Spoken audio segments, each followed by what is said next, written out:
Obras completas de Sigmund Freud. Parte 15. La sexualidad en la etiología de las neurosis. 1898. Minuciosas investigaciones realizadas estos últimos años me han llevado al convencimiento de que las causas más inmediatas y prácticamente importantes de todo caso de enfermedad neurótica han de ser buscadas en factores de la vida sexual. Esta teoría no es totalmente nueva. Desde siempre, y por todos los autores, se ha concedido a los factores sexuales cierta importancia en la etiología de las neurosis, y algunas corrientes inferiores de la medicina han reunido también siempre la curación de los trastornos sexuales y de la debilidad nerviosa en una sola promesa. No será, pues, difícil discutir a esta teoría la originalidad, si alguna vez se renuncia a negar su exactitud. En algunos breves trabajos publicados durante estos últimos años en las revistas Neurologische Centralblatt, Review Neurologique y Wiener Klinische Rundschau, he tratado de indicar el material y los puntos de vista que ofrecen un apoyo científico a la teoría de la etiología sexual de las neurosis.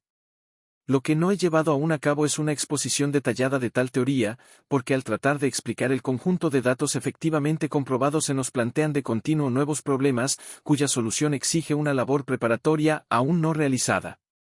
No me parece, en cambio, prematura una tentativa de orientar hacia los resultados de mis investigaciones el interés del médico práctico, para convencerle, a un mismo tiempo, de la exactitud de mis afirmaciones y de las ventajas que su conocimiento puede aportarle en el ejercicio de su actividad.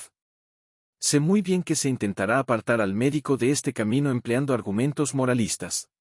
Para adquirir la convicción de que las neurosis de sus enfermos tienen realmente una relación con la vida sexual de los mismos, habrá de interrogarlos insistentemente sobre su vida sexual hasta lograr un completo y sincero esclarecimiento, y en esta investigación se ve un peligro, tanto para el individuo como para la sociedad. El médico, se dice, no tiene derecho a penetrar en los secretos sexuales de sus pacientes, lastimando su pudor, sobre todo cuando se trata de personas de sexo femenino. Su torpe intervención no puede sino destruir la felicidad familiar, ofender la inocencia de los pacientes jóvenes y suplantar la autoridad de sus padres, dar, en fin, a su propia relación con los enfermos adultos un carácter embarazoso y forzado. Constituye, pues, para él un deber de carácter ético permanecer ajeno a toda cuestión sexual. Todo esto no es sino la expresión de una mojigatería indigna del médico, mal encubierta con deleznables argumentos. Si realmente se reconoce a los factores de la vida sexual la categoría de causas patógenas, su estudio y discusión constituirán para el médico un deber ineludible. Al obrar así, no se hace reo de un mayor atentado contra el pudor que al reconocer, por ejemplo, los órganos genitales de una paciente para curar una afección local. De mujeres ya maduras, residentes en lugares alejados de la capital, se oye contar aún, alguna vez, que han preferido irse agotando en repetidas hemorragias genitales, a consentir un reconocimiento médico. La influencia educativa ejercida por los médicos ha logrado, en el curso de una generación, que entre las mujeres de hoy sean ya muy raros tales casos de resistencia, y si aún surge alguno, es considerado como una ridícula gazmoñería. ¿Vivimos acaso en Turquía?, preguntaría el médico, donde las mujeres enfermas solo pueden mostrar al médico el brazo pasándolo a través de un agujero de la pared? ¿No es exacto que el examen y la revelación de las circunstancias sexuales den al médico un peligroso poder sobre la paciente? La misma objeción hubiera podido oponerse a las narcosis, que despoja al enfermo de su conciencia y de su voluntad y le entrega en manos del médico sin que sepa cuándo las recobrará, ni si las recobrará siquiera. Y, sin embargo, se ha hecho indispensable, por los servicios insustituibles que presta a la terapia, habiendo agregado el médico a sus ya graves deberes la responsabilidad de su empleo.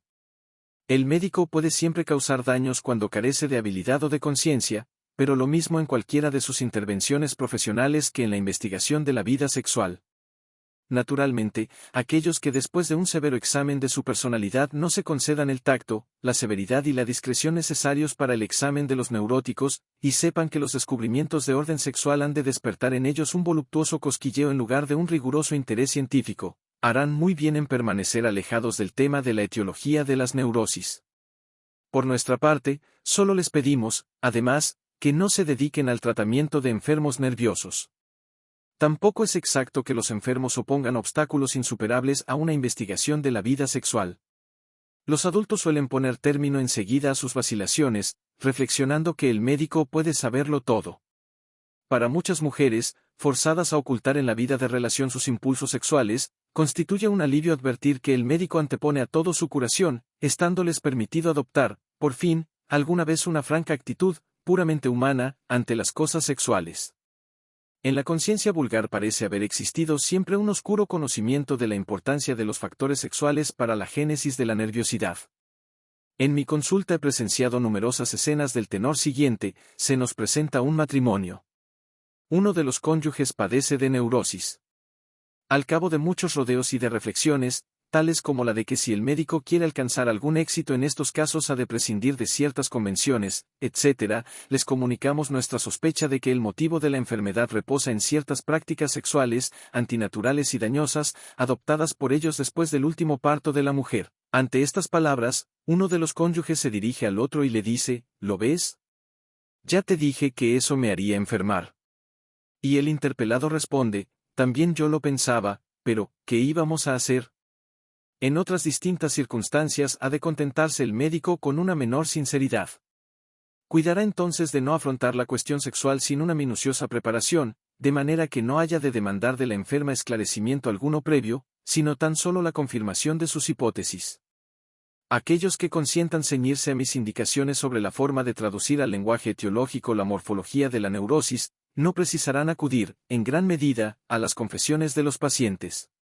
Con la descripción de sus síntomas patológicos, revelada siempre de buen grado, les informarán los enfermos, por lo general, los factores sexuales que detrás de tales síntomas se esconden. Sería muy ventajoso que los enfermos se dieran mejor cuenta de la seguridad con la que el médico puede ya interpretar los trastornos nerviosos que los aquejan y deducir su etiología sexual. Ello los llevaría a prescindir de toda ocultación desde el momento en que se decidieron a pedir el auxilio de la ciencia. A todos interesa que también en las cuestiones sexuales se llegue a observar entre los hombres, como un deber, una mayor sinceridad.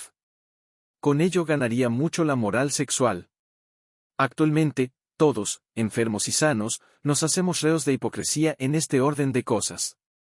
La general sinceridad habría de traer consigo una mayor tolerancia a todos conveniente.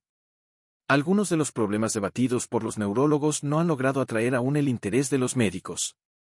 Así, la estricta diferenciación de la histeria y la neurastenia, la distinción de una histeroneurastenia, la adscripción de las representaciones obsesivas a la neurastenia o su reconocimiento como una neurosis especial, etcétera, etcétera, en realidad, tales diferenciaciones pueden serles indiferentes en tanto no enlacen a ellas un conocimiento más profundo de la enfermedad y una norma terapéutica y se limiten a aconsejar al paciente, en todos los casos, una cura hidroterápica o a decirle que su dolencia es puramente imaginaria. No así, en cambio, si aceptan nuestros puntos de vista sobre las relaciones causales de la sexualidad con la neurosis. Despierta entonces un nuevo interés hacia la sintomatología de los diversos casos neuróticos, y adquiere gran importancia práctica saber disociar con exactitud los componentes del complicado cuadro patológico y dar a cada uno su nombre exacto. Resulta, en efecto, fácil traducir en etiología la morfología de las neurosis, y de este conocimiento etiológico se derivan por sí mismas nuevas indicaciones terapéuticas. El examen minucioso de los síntomas nos permite siempre establecer un importante diagnóstico diferencial, mostrándonos si el caso de que se trate presenta los caracteres de la neurastenia o los de una psiconeurosis. El examen del enfermo solo en las neurastenias nos descubre ya los factores etiológicos sexuales, que en estos casos son conocidos por el paciente y pertenecen a la actualidad o, mejor dicho, al periodo que se extiende a partir de la época de su madurez sexual. En la psiconeurosis tal examen nos proporciona escaso rendimiento. Solo nos facilita, eventualmente, el conocimiento de factores a los que hemos de reconocer la categoría de motivos patógenos ocasionales, y que pueden tener o no una relación con la vida sexual del sujeto. En el primer caso resultan iguales a los factores etiológicos de la neurastenia, no presentando, por tanto, un carácter específico en lo que se refiere a la causación de la neurosis. Y, sin embargo, también la etiología de la psiconeurosis reposa siempre nuevamente en la sexualidad. Dando un singular rodeo, del que más tarde hablaremos, logramos llegar al conocimiento de esta etiología y a comprender que el enfermo no supiera decirnos nada de ella. Los sucesos y las influencias en el fondo de toda psiconeurosis no pertenecen a la actualidad, sino a una época muy pretérita de la vida del sujeto, a su primera infancia, habiendo sido olvidados luego, aunque solo en cierto sentido, por el enfermo. Todos los casos de neurosis poseen, pues una etiología sexual, pero tal etiología se halla constituida por sucesos actuales en las neurastenias e infantiles en la psiconeurosis, siendo esta la primera antítesis importante en la etiología de las neurosis. Una segunda antítesis se deriva de la diferencia que presenta el cuadro sintomático de la neurastenia. En esta enfermedad hallamos, por un lado, casos que presentan en primer término ciertos trastornos característicos de la neurastenia existiendo, en cambio, otros en los que el cuadro sintomático aparece formado por síndromes distintos, relacionados todos con la angustia como perturbación central. Dejando al primero de estos tipos de neurastenia el nombre de tal, hemos dado al segundo el de neurosis de angustia, diferenciación que hubimos de justificar ya en un trabajo anterior, en el que intentamos también explicar la general aparición conjunta de ambas neurosis. Para nuestros fines actuales nos bastará hacer resaltar que a la diferencia sintomática de estas dos formas de neurosis corresponde una diferente etiología. La neurastenia es imputable siempre a cierto estado del sistema nervioso, surgido a consecuencia de la masturbación excesiva o de continuadas poluciones espontáneas. En la génesis de la neurosis de angustia hallamos con regularidad influjos sexuales que presentan como carácter común la continencia o la satisfacción incompleta, así, el coito interrumpido, la abstinencia en individuos de libido muy intensa, las llamadas excitaciones frustradas, etc. En el breve ensayo, en el que intentamos introducir en la morfología de las neurosis la neurosis de angustia, formulamos ya el principio de que la angustia es, en general, libido desviada de sus fines. En los casos mixtos en los cuales surgen conjuntamente síntomas de neurastenia y de neurosis de angustia, nos atenemos al principio, empíricamente descubierto, de que una mezcla de neurosis corresponde a una acción conjunta de varios factores etiológicos. Este principio resulta siempre confirmado en la práctica, y sería interesante examinar con cuánta frecuencia quedan enlazados orgánicamente entre sí estos factores etiológicos por la conexión de los procesos sexuales con la masturbación. Una vez seguramente diagnosticado un caso de neurosis neurasténica y exactamente agrupados sus síntomas, podemos ya traducir la sintomatología en etiología, y pedir luego al enfermo la confirmación de nuestras hipótesis. Sin dejarnos desorientar por su negativa inicial, insistiremos en nuestras deducciones, y nuestra firme convicción acabará con vencer toda resistencia. En esta labor aprendemos lo suficiente como para componer un tratado altamente instructivo sobre la vida sexual del hombre, imponiéndosenos cada vez más la necesidad de libertar a la ciencia sexual de la interdicción que sobre ella pesa. Teniendo en cuenta que las pequeñas desviaciones de la normalidad sexual son demasiado frecuentes para conceder un valor a su descubrimiento, solo aceptaremos del enfermo neurótico, como explicación de su dolencia, una grave y duradera anormalidad de su vida sexual, sin que esta insistencia nuestra en la rebusca de una etiología sexual pueda nunca decidir a un enfermo psíquicamente normal a atribuirse, como alguna vez se ha sospechado, pecados sexuales imaginarios. Siguiendo con nuestro paciente este procedimiento, adquirimos además la convicción de que la teoría de la etiología sexual de la neurastenia carece de excepciones. Esta convicción ha llegado a ser en mí tan absoluta, que el resultado negativo del examen toma a mis ojos un valor diagnóstico, haciéndome suponer que tales casos no pueden ser de neurastenia. De este modo he llegado a diagnosticar varias veces una parálisis progresiva en lugar de una neurastenia por no haberme sido posible comprobar que el enfermo se entregase a una masturbación excesiva, premisa necesaria de mi teoría, y el curso ulterior de estos casos me ha dado siempre la razón.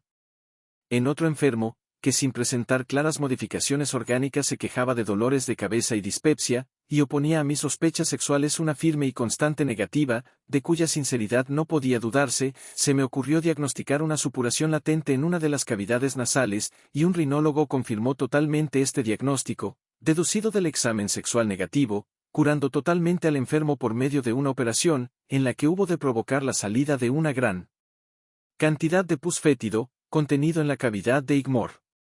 La existencia de casos negativos puede quedar también fingida por otras circunstancias. Hallamos, en efecto, casos en los que el examen revela una vida sexual normal, tratándose, no obstante, de enfermos cuya neurosis presenta a primera vista todos los caracteres de una neurastenia o una neurosis de angustia. Pero una más penetrante investigación acaba siempre por descubrirnos la verdad. Detrás de tales casos, en los que al principio creímos ver una neurastenia, se esconde como psiconeurosis una histeria o una neurosis obsesiva. Especialmente la histeria, que tantas afecciones orgánicas imita, puede fácilmente fingir una de las formas de las neurosis actuales, elevando sus síndromes a la categoría de síntomas histéricos. Tales histerias de forma neurasténica no son nada raras. Sin embargo, no debe creerse que el arbitrio de acogerse a la psiconeurosis en los casos de neurastenia con examen sexual negativo no se haya exento de dificultad. Para establecer el nuevo diagnóstico hemos de recurrir al único método que puede llevarnos sin error al descubrimiento de una histeria, que esto es, el psicoanálisis, del que más adelante hablaremos. Aunque aquellos que se hallen dispuestos a tener en cuenta en sus enfermos neurasténicos la etiología sexual se inclinarán, quizá, a juzgarnos unilaterales al ver que no invitamos al médico a atender también a los demás factores citados por los tratadistas como causas de la neurastenia. Así, pues, hemos de hacer constar que está muy lejos de nuestro ánimo sustituir totalmente dichos factores por la etiología sexual y negarles de este modo toda influencia. Nos limitamos a afirmar que a todos los factores etiológicos reconocidos por los tratadistas en la génesis de la neurastenia deben agregarse los sexuales, desatendidos hasta hoy. Ahora bien, estos factores sexuales ocupan, a nuestro juicio, en la serie etiológica, una situación preeminente, por ser los únicos que se presentan en todo caso de neurastenia, sin excepción alguna, y los únicos capaces de producir la neurosis por sí solos, quedando así rebajados los demás factores a la categoría de una etiología auxiliar y suplementaria. Solo estos factores sexuales permiten al médico descubrir relaciones indudables entre su diversidad y la variedad de los cuadros patológicos. En cambio, aquellos casos en los que el sujeto ha enfermado de neurastenia, supuestamente a consecuencia del exceso de trabajo, de emociones intensas, de una fiebre tifoidea, etc., no muestran en sus síntomas nada común, ni me permiten deducir de la etiología el probable cuadro sintomático, o inversamente, de los síndromes, la causa etiológica. Las causas sexuales son también las que antes ofrecen al médico un punto de apoyo para su acción terapéutica. La herencia es indudablemente un factor importante cuando realmente existe, pues permite la emergencia de graves defectos patológicos en casos que sin ella hubieran sido leves. Pero la herencia resulta inaccesible al influjo del médico. Cada individuo trae consigo al mundo determinadas predisposiciones, contra las que nada podemos. Sin embargo, tampoco debemos olvidar que precisamente en la etiología de las neurastenias ha de negarse a la herencia el primer puesto. La neurastenia, pero el estado de nuestra civilización es igualmente inmodificable por la acción individual, siendo además un factor cuya influencia general sobre los miembros de una misma sociedad no explica nunca la elección de la forma patológica. El médico no neurasténico se halla bajo la misma influencia, supuestamente nefasta, de la civilización que el enfermo neurasténico al que ha de tratar. La importancia de las influencias agotadoras queda subsistente con la restricción antes indicada. En cambio, se abusa extraordinariamente del surmenaje como factor etiológico de la neurosis. Es exacto que el individuo predispuesto a la neurastenia por sus dañosas prácticas sexuales soporta mal el trabajo intelectual y los esfuerzos psíquicos de la vida, pero el trabajo y la excitación por sí solos no conducen a nadie a la neurosis. Por el contrario, el trabajo intelectual es una excelente protección contra las enfermedades neuróticas. Precisamente los trabajadores intelectuales más resistentes son respetados por la neurastenia, y el surmenaje, a que los neurasténicos achacan su enfermedad, no merece casi nunca, ni por su cantidad ni por su calidad, el nombre de trabajo intelectual. Los médicos habrán de acostumbrarse a explicar al empleado que dice haberse matado a trabajar en su oficina, o a la mujer a quien se hace excesivamente pesado el gobierno de su casa, que no han enfermado por haber intentado realizar sus deberes, fáciles en realidad para un cerebro civilizado, sino por haber descuidado y estropeado groseramente mientras tanto su vida sexual. Solo la etiología sexual nos facilita además la comprensión de todos los detalles de los historiales clínicos de los neurasténicos, descubriéndonos las causas de sus enigmáticas mejorías en pleno curso de la enfermedad y de sus agravaciones, no menos incomprensibles, relacionadas habitualmente por los enfermos y los médicos con la terapia emprendida. En mi colección, que abarca más de 200 casos, encuentro el de un individuo que, después de una cura en el establecimiento de Werisofen, pasó un año entero extraordinariamente mejorado. Al cabo de este tiempo recayó y acudió de nuevo a afeitado balneario, con la esperanza de nueva mejoría, sin obtener esta vez alivio alguno.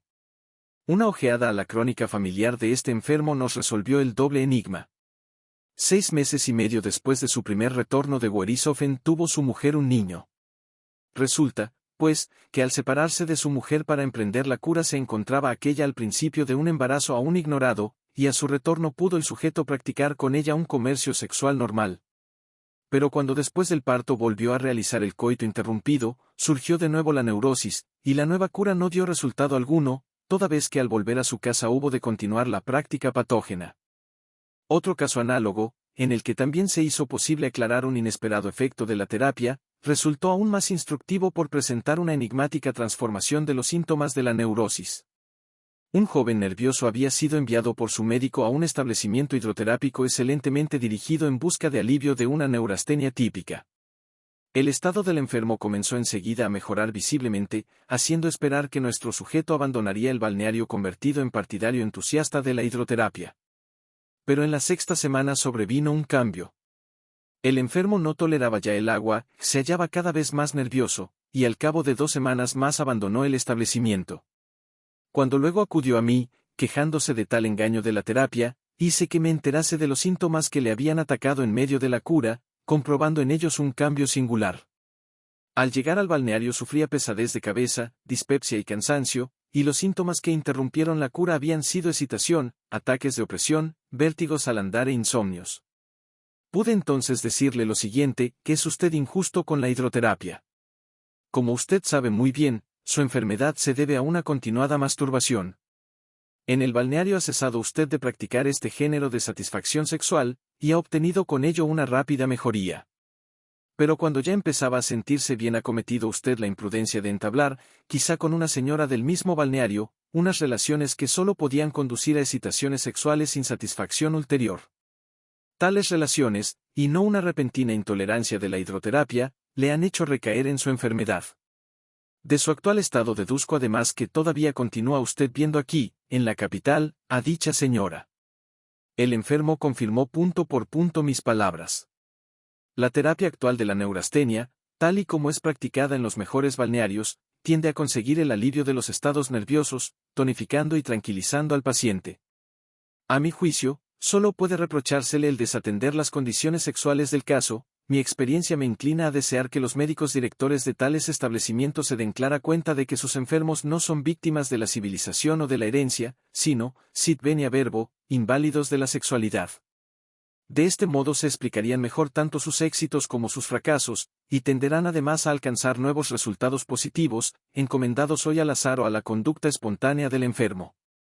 Cuando se saca de su casa a una mujer aquejada de angustia y neurastenia y se la envía a un balneario, en el cual, libre de todo cuidado, se la somete a un régimen de baños, ejercicios gimnásticos y alimentación adecuada, se tenderá a ver en la brillante mejoría, conseguida en algunas semanas o meses, un resultado del reposo gozado por la enferma y de la tonificación, obra de la hidroterapia. Puede ser, pero pensando así se olvida que al alejar a la paciente de su casa se ha producido también una interrupción del coito conyugal, y que esta exclusión de la causa patógena es la que hace posible conseguir una mejoría, con el auxilio de una terapia adecuada. El olvido de este punto de vista etiológico queda luego vengado por la efímera duración de la mejoría obtenida. Al poco tiempo de reanudar la paciente su vida habitual vuelve a surgir los síntomas patógenos, obligándola periódicamente a pasar una temporada en tales establecimientos o a orientar hacia otros medios sus esperanzas de curación. Resulta, pues, indudable que en los casos de neurastenia la acción terapéutica debe atacar directamente las circunstancias en que el paciente vive y no aquellas a las que es transferido en el balneario. En otros casos nuestra teoría etiológica puede dar al médico de balneario la clave de los fracasos sufridos por la hidroterapia y proporcionarle el medio de evitarlos.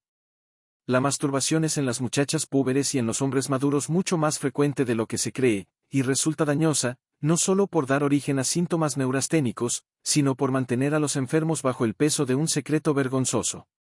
El médico no acostumbrado a traducir en masturbación la neurastenia atribuye el estado patológico a la anemia, a una alimentación insuficiente o al surmenaje, y encomienda la curación del enfermo a una terapia adecuada a tales causas. Más para su sorpresa, alternan en el paciente periodos de mejoría con otros de profundo ensombrecimiento e intensificación de todos los síntomas. El resultado de tal tratamiento es siempre dudoso. Si el médico supiera que el enfermo lucha todo el tiempo con su hábito sexual, cayendo en una lúgubre desesperación cuando se ha visto obligado a ceder a él una vez más, y si poseyera el medio de arrancarle su secreto, disminuiría su gravedad a los ojos del paciente, y al apoyarle en su lucha contra la costumbre patógena, el éxito terapéutico quedaría asegurado. La deshabituación del onanismo es una de las nuevas labores que el reconocimiento de la etiología sexual plantea al médico, y solo puede llevarse a cabo, como todas las demás curas de este género, en un establecimiento médico y bajo la continua vigilancia del terapeuta. Abandonado a sí mismo, el masturbador recurre a la cómoda satisfacción habitual siempre que experimenta alguna contrariedad. El tratamiento médico no puede proponerse aquí otro fin que conducir de nuevo al neurasténico, tonificando por una adecuada terapia auxiliar a la actividad sexual normal, pues la necesidad sexual, despertada una vez y satisfecha durante un largo periodo, no se deja ya callar, y sí únicamente derivar por otro camino. Esta observación puede aplicarse también a las demás curas de abstinencia, cuyos resultados positivos seguirán siendo aparentes y efímeros mientras el médico se limite a quitar al enfermo el medio narcótico, sin preocuparse de la fuente de la que surge la necesidad imperativa del mismo. El hábito no es sino una mera locución, sin valor aclaratorio alguno. No todos los individuos que han tenido ocasión de tomar durante algún tiempo morfina, cocaína, etc., contraen la toxicomanía correspondiente. Una minuciosa investigación nos revela generalmente que estos narcóticos se hallan destinados a compensar, directa o indirectamente, la falta de goces sexuales, y en aquellos casos en los que no es ya posible restablecer una vida sexual normal puede esperarse con seguridad una recaída. La etiología de la neurosis de angustia plantea al médico otra nueva labor, consistente en mover al enfermo a abandonar todas las formas perjudiciales del comercio sexual y a iniciar relaciones sexuales normales. Este deber incumbe, naturalmente, al médico de cabecera, el cual hará graves perjuicios a sus clientes si se considera demasiado distinguido para ocuparse de tales asuntos. Tratándose aquí generalmente de parejas matrimoniales, los esfuerzos del médico no tardan en tropezar con la tendencia malthusiana a limitar el número de embarazos. Es indudable que en nuestra clase media van adquiriendo estas tendencias cada vez mayor difusión. He encontrado matrimonios que comenzaron a ponerlas en práctica después del nacimiento de su primer hijo, y otros que las observaron ya la noche de bodas. El problema del malthusianismo es muy amplio y harto complicado para que podamos discutirlo aquí con el detenimiento que requería la terapia de las neurosis. Habremos, pues, de limitarnos a indicar cuál es la mejor actividad que pueden adoptar ante aquellos médicos que reconozcan la etiología sexual de la neurosis. Lo más equivocado sería, desde luego, no tenerlo en cuenta, cualquiera que fuera la razón alegada. Lo que es necesario no puede estar por bajo de mi dignidad médica, e indudablemente es necesario auxiliar con el consejo médico a un matrimonio que se propone limitar el número de hijos, si no se quiere exponer a uno de los cónyuges o a ambos a la neurosis. Es indiscutible que las prevenciones malthusianas puedan llegar a ser alguna vez de absoluta necesidad en un matrimonio, y teóricamente constituiría uno de los mayores triunfos de la humanidad y una de las más importantes liberaciones de la coerción natural, a la que nuestra especie se haya sometida, conseguir elevar el acto de la concepción, que tanta responsabilidad entraña, a la categoría de acto voluntario e intencionado, desligándolo de su amalgama con la precisa satisfacción de una necesidad natural. El médico prudente tomará, pues, a su cargo decidir en qué circunstancias está justificado el empleo de medios preventivos de la concepción, y habrá de explicar cuáles de estos medios son perjudiciales y cuáles inofensivos. Perjudicial es todo lo que se oponga al logro de la satisfacción sexual. Mas, por ahora, no poseemos medio alguno preventivo de la concepción que satisfaga todas las condiciones justificadamente exigidas, esto es, que siendo cómodo y seguro, no disminuya la sensación de placer del coito ni ofenda la sensibilidad de la mujer. Se plantea aquí a los médicos una labor práctica, cuya solución compensaría sus esfuerzos. Aquel que llenase esta laguna de nuestra técnica médica habría logrado conservar a infinitos seres humanos la salud y el goce de la vida, si bien iniciando al mismo tiempo una decisiva transformación de nuestras circunstancias sociales. No terminan aquí las sugestiones emanadas del reconocimiento de la etiología sexual de las neurosis. El resultado principal que se nos hace posible alcanzar en favor de los neurasténicos tiene un carácter profiláctico. Si la masturbación es la causa de la neurastenia en la juventud, y adquiere luego también, por la consiguiente disminución de la potencia, una importancia etiológica con respecto a la neurosis de angustia, su evitación habrá de constituir una labor a la que deberá prestarse mayor atención que hasta hoy. Teniendo en cuenta los perjuicios generales, más o menos visibles, causados por la neurastenia, cada vez más difundida, según los tratadistas, habremos de reconocer un interés social en que los hombres conserven intacta su potencia al iniciar las relaciones sexuales. Pero en las cuestiones profilácticas es casi impotente el esfuerzo individual. La colectividad ha de tomar interés en ellas y dar su aquiescencia a la adopción de medidas generales. Por ahora nos hallamos muy lejos de toda posibilidad de tal auxilio, y en este sentido sí puede hacerse responsable a nuestra civilización de la difusión de la neurastenia. Antes de lograr el apoyo de la colectividad para esta labor profiláctica tendrán que variar mucho las cosas. Habrá de romperse la resistencia de toda una generación de médicos, que no quieren recordar su propia juventud, que habrá de vencerse el orgullo de los padres, que no quieren descender ante sus hijos al nivel de la humanidad, y habrá de combatirse el incomprensivo pudor de las madres, que consideran hoy como una fatalidad inescrutable, pero inmerecida, el que precisamente sus hijos hayan enfermado de los nervios. Pero ante todo ha de hacerse lugar en la opinión pública a la discusión de los problemas de la vida sexual, que ha de poderse hablar de ellos sin ser acusados de perturbar la tranquilidad pública o de especular con los más bajos instintos. Todo esto plantea ya trabajo para un siglo entero, durante el cual aprendería nuestra civilización a tolerar las aspiraciones de nuestra sexualidad. El valor de una exacta diferenciación diagnóstica de la psiconeurosis y la neurastenia reposa también en el hecho de que las primeras reclaman una distinta orientación práctica y medidas terapéuticas especiales. La psiconeurosis surgen en dos diferentes condiciones, bien independientemente, bien acompañando a las neurosis actuales.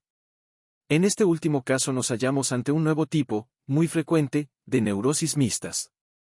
La etiología de la neurosis se convierte en etiología auxiliar de la psiconeurosis, resultando un cuadro patológico en el que predomina quizá la neurosis de angustia, pero que contiene además rasgos de neurastenia propiamente dicha, histeria y neurosis obsesiva. Ante tal mezcla no es conveniente renunciar a una separación de los distintos cuadros patológicos neuróticos, siendo fácil explicarse el caso en la forma siguiente: el desarrollo predominante de la neurosis de angustia demuestra que la enfermedad ha surgido bajo la influencia etiológica de un daño sexual actual. Ahora bien, el sujeto se hallaba además predispuesto a una o varias psiconeurosis por una etiología especial, y hubiera enfermado alguna vez de psiconeurosis, bien espontáneamente, bien al sobrevenir algún factor debilitante. Así, pues, la etiología auxiliar que aún faltaba para la emergencia de la psiconeurosis ha sido agregada por la etiología actual de la neurosis de angustia.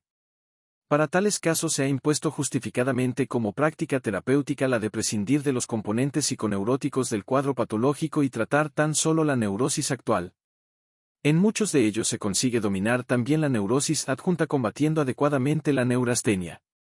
En cambio, aquellos otros casos de psiconeurosis que surgen espontáneamente o permanecen como restos independientes después del curso de una enfermedad mixta de neurastenia y psiconeurosis, han de ser enjuiciados de un modo muy distinto. Al hablar de una emergencia espontánea de una psiconeurosis, no quiero decir que en la investigación anamnésica correspondiente echemos de menos todo factor etiológico.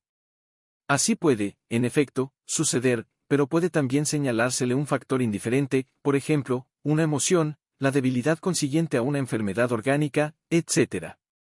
Pero ha de tenerse en cuenta en todos los casos que la verdadera etiología de la psiconeurosis no reside en estos meros agentes provocadores, siendo inaprehensible por el procedimiento anamnésico habitual. A esta brecha que se ha intentado cerrar con la hipótesis de una disposición neuropática especial, se debe que la terapia de tales estados patológicos no presentara hasta ahora grandes probabilidades de éxito. La disposición neuropática misma era interpretada como un signo de degeneración general, esgrimiéndose así de continuo esta última palabra contra los pobres enfermos, a quienes el médico no sabía ayudar. La disposición neuropática existe, desde luego, pero hemos de negar terminantemente que baste para generar la psiconeurosis. Tampoco es cierto que la coincidencia de la disposición neuropática con causas provocadoras, sobrevenidas en la vida ulterior, constituye una etiología suficiente de la psiconeurosis. Se ha ido demasiado lejos en la atribución de los destinos patológicos del individuo a la vida de sus ascendientes, olvidando en ello que entre la concepción y la madurez del sujeto se extiende un largo e importante periodo, la niñez, en el cual pueden ser adquiridos los gérmenes de la enfermedad ulterior. Así sucede, efectivamente, en la psiconeurosis. Su verdadera etiología se halla en sucesos acaecidos en la infancia del individuo, y precisa y exclusivamente en impresiones relativas a la vida sexual. Es un error desatender por completo, como se viene haciendo, la vida sexual de los niños, capaces, según mi repetida y constante experiencia, de todas las funciones sexuales psíquicas y de muchas somáticas. Así como los genitales exteriores y las dos glándulas seminales no constituyen todo el aparato sexual del hombre, tampoco su vida sexual comienza solo con la pubertad, como una observación superficial pudiera fingirnos. Es, en cambio, exacto que la organización y el desarrollo de la especie humana tienden a evitar una amplia actividad sexual durante la infancia. Parece como si las fuerzas instintivas sexuales del hombre hubieran de ir almacenándose para actuar luego, al desencadenarse en la pubertad, al servicio de grandes fines culturales.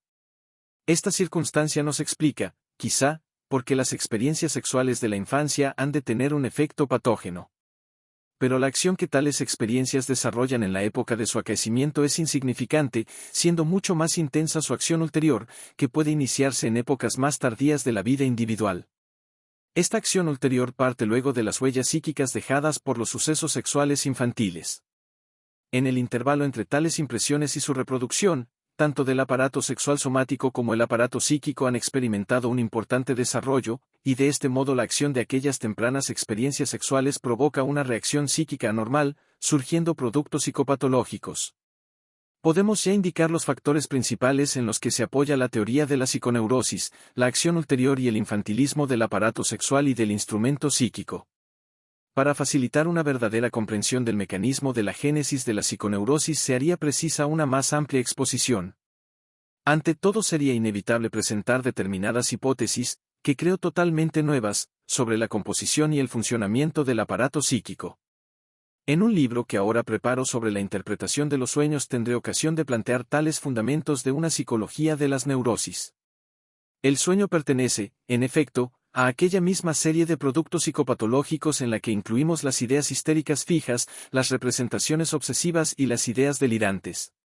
Los fenómenos de la psiconeurosis, emanados de huellas psíquicas inconscientes bajo el influjo de la acción ulterior de las impresiones sexuales infantiles, resultan a consecuencia de este mismo origen accesibles a la psicoterapia, si bien por caminos distintos del único hasta ahora conocido, o sea, la sugestión con hipnosis o sin ella. Partiendo del procedimiento catártico, iniciado por Breuer, hemos dado forma en los últimos años a un nuevo método terapéutico, el método psicoanalítico, al que debemos numerosos éxitos, y cuya eficacia esperamos aumentar aún considerablemente. En la obra titulada Estudios sobre la histeria, publicada en colaboración con J. Breuer en 1895, incluimos ya una primera comunicación de la técnica y el alcance de este método. Pero desde entonces he introducido en él diversas modificaciones, que lo han perfeccionado mucho. Por aquella época nos limitábamos a afirmar modestamente que solo podíamos tender a la supresión de los síntomas histéricos y no a la curación de la histeria misma. Hoy puedo ya asegurar que el método por mí establecido encierra la posibilidad de curar tanto la histeria como las representaciones obsesivas. Me ha interesado, pues, vivamente leer en las publicaciones de mis colegas que el ingenioso método descubierto por Breuer y Freud había fracasado en tal o cual caso, o que no cumplía lo que parecía prometer. Estas frases me hacían una impresión semejante a la del hombre que lee en un periódico la noticia de su muerte, pero al que su mejor conocimiento conserva la tranquilidad. El método psicoanalítico es tan difícil que ha de ser previamente aprendido su desarrollo y no puedo recordar que ninguno de mis críticos haya acudido a mí en demanda de explicaciones ni creo tampoco que se haya ocupado de él, como yo, con intensidad suficiente para descubrirlo por sí mismo. Las indicaciones contenidas en los estudios sobre la histeria son totalmente insuficientes para facilitar al lector el dominio de esta técnica y no tienden tampoco en modo alguno a semejante fin. La terapia psicoanalítica no es, por ahora, generalmente aplicable, presentando, que yo sepa, las siguientes limitaciones: exige una determinada madurez intelectual en los enfermos, siendo, por tanto, inútil en los niños y en los adultos mentalmente débiles o incultos. Cuando se trata de personas de mucha edad, la duración del tratamiento, correlativa a la cantidad de material acumulado, resultaría excesiva, coincidiendo acaso su fin con el comienzo de un periodo de la vida en el que no se concede ya gran valor a la salud nerviosa. Por último, solo es posible cuando el enfermo conserva un estado psíquico normal, partiendo del cual puede dominarse el material patológico. Durante una confusión histérica o una manía o melancolía interpolada, los medios psicoanalíticos no logran resultado alguno. Tales casos solo pueden ser sometidos a nuestro método después de haber conseguido apaciguar con los medios acostumbrados los fenómenos tormentosos. Prácticamente se obtienen mejores resultados en los casos crónicos de psiconeurosis que en los de crisis aguda, en los cuales lo principal es obtener una rápida derivación.